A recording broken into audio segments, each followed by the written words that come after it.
I just cried because I knew I wouldn't see her again. It's hard forming connections with people at my age, especially when you're single too, because you always have a couple of friends. So I cried the whole way along Port Road until I got to wherever I got to, and I saw this random guy on the side of the road. And he was waving a sign that said smile.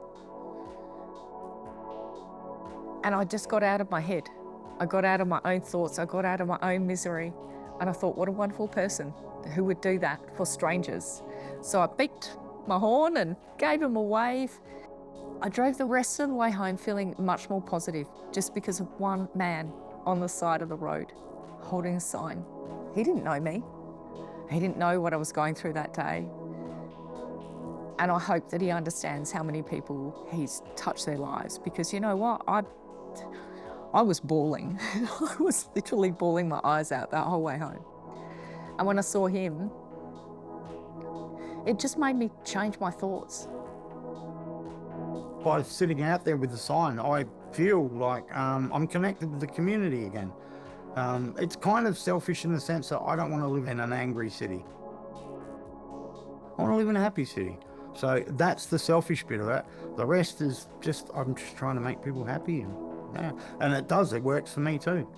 Because if I'm living in a happy city, I don't think I'm going to have a mental health issue so bad.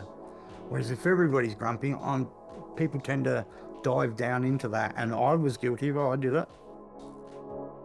Especially we see people coming from and migrating from different parts of the world, especially from Asian countries. So there's significant stigma around mental illness. I think I'm really very fortunate to be there, to be able to support them. I'm able to cross the language barrier at times and come with an open approach. I got to the point where I lost the one woman that I thought I was always going to be with, and it was through my actions that it caused that. It changed her, so she became the person I wasn't in love with anymore. I had become someone that she wasn't in love with anymore, and it became toxic. That's kind of a fracture of the heart. It can't be seen, it's hidden. And it's very difficult for people to discuss.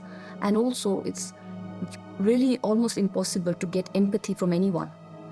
So clinicians like me who have got this knowledge and understanding, we really play a very important role in the lives of these people who are almost isolated from the rest of the community.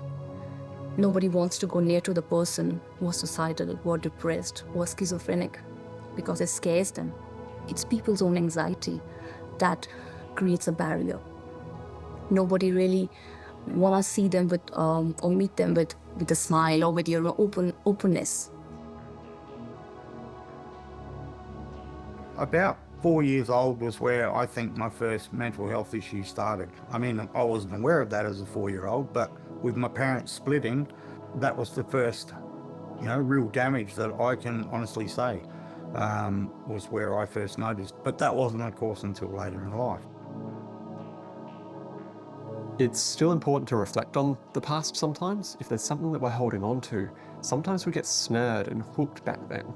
And that's when it's really important for us to dive deep, go in and see if there was anything that happened maybe back then that we might still be holding on to and influencing our decisions in the present.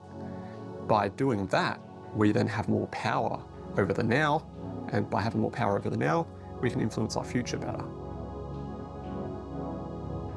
When I was in high school, I got picked on a lot, I guess because I was small. If somebody picked on me, I'd say something back to them, and you get a hiding for that. So, yeah, I was caught in a conundrum, and of course you don't go dobbing because you get another hiding for that. So you've just got to cop it sweet. And eventually it turned me into a really angry person.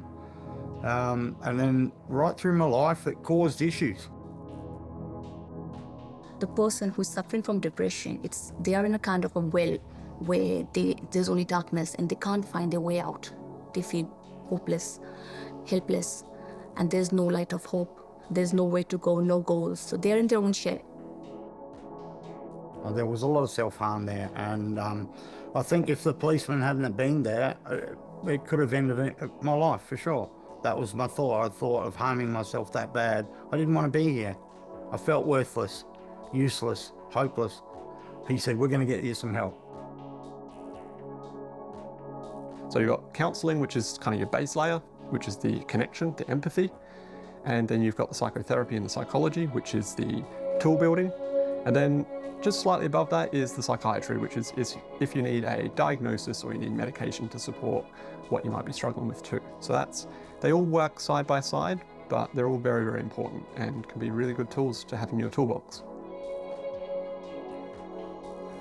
Or they may need more intensive support, or they may reach the point where they're more suicidal.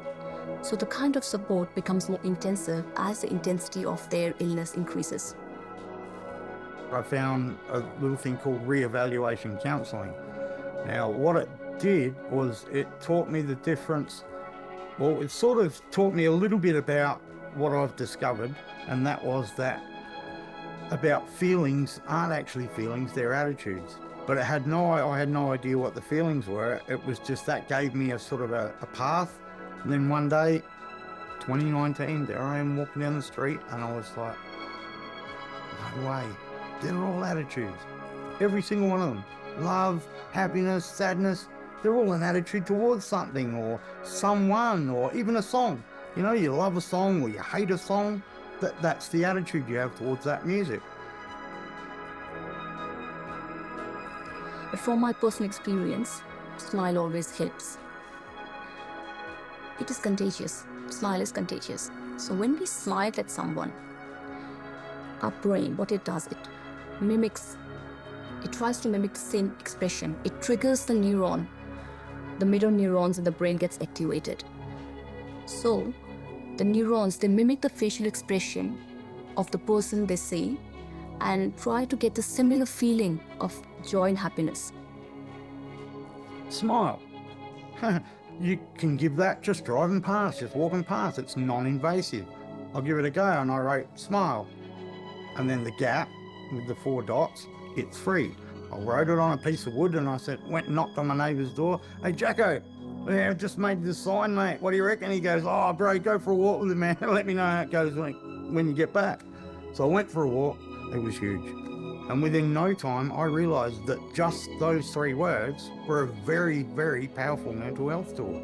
I was helping people that were having bad days. I didn't even have the internet. I didn't have a computer. And it had gone viral. So when people were saying to me, oh, I wish there were more people like you in the world, my comment was, but you shared it with the world. All I did was share it with you. I walked down the street with it. You were kind enough to take a photo, post it, and look what happened. The whole world needed that smile. Kind of sad to know that the world needed my smile that bad, but kind of good to know that my smile had made it around the world. And so from there, it's just, the journey's been huge. It has been amazing. The only downs that I can ever think of about this was that I still had mental health issues. Then when I discovered that happiness is a choice, because it's an attitude, I can choose at any time, I realised nobody could ever ruin my day again unless I let them. We'll all face some level of difficulty in our life, whether it's stress, anxiety, depression, whatever it is, we'll all face hurdles. There's no one out there that's immune to that. We're human beings, we feel things, we have emotions. That's okay. But what we need to realize is the power that sometimes those small things can have on changing our day-to-day life and our day-to-day view on what happens each day. And sometimes that can be as simple as a smile. COVID had kicked in. Like I was in Murray Bridge at the time and COVID was just coming in, and I'd decided to leave Murray Bridge and come back to Adelaide. Found the doorway, moved in there. About 3 days later, I got notification from, I went into Street to Home and they'd said to me that the government is taking all the homeless from the street and they're placing them in all the hotels and motels around Adelaide. 1, to get us off the street, and 2, to keep the hotels and motels, you know, like in business, like during lockdown. So they put me in the Mercure. I was there for about a month. And then from there, I went to the Hello Adelaide Motel. Every morning, I'd go for a walk and go and sit at the end of Topham Mall. All the workers that were still going to work while everyone else was in lockdown, while they were still keeping the city running, I was out there trying to get a smile from them. We started to come out of lockdown. I'd got this place. I'd just got it before we just started to come out of lockdown. And so I was able to go from here into the city and sit in there in the mornings, say, get the workers to smile and whatnot. And then it'd be in the afternoon or say on the weekends, I'd go and sit out on Port Road and get people to smile. I think at first they thought, who's this weirdo? He's smiling all the time. Like people do think weird things of people when they smile all the time. So I get that they sort of looked at me weird, like, what the hell is this guy doing? I get it, that makes sense. If I get an angry look, that's okay. I'm not going to get upset because they're upset. That's not me. I used to think, like, oh, why are they upset? And I couldn't work out why. Now I don't worry about it because it's nothing to do with me. This is about them. That's why I'm out there. I think that's what started to change it. And I hope that I inspire people and make people laugh and smile and all the rest of it with my daily antics. She's still got the lungs of a 16-year-old. This is 50, I feel so old that I could cry.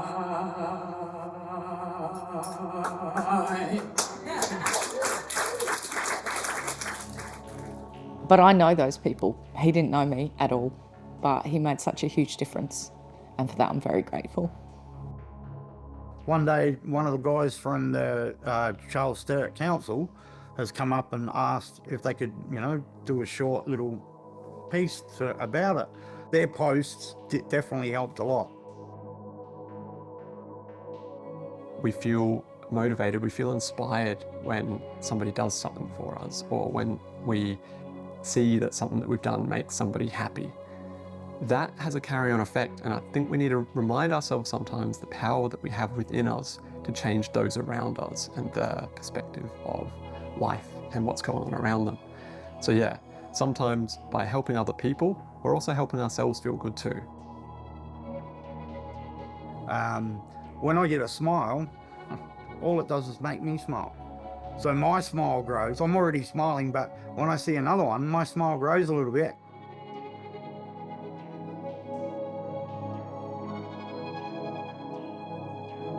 Not only has he found what makes him happy, but he's found what makes him happy is actually making other people happy too.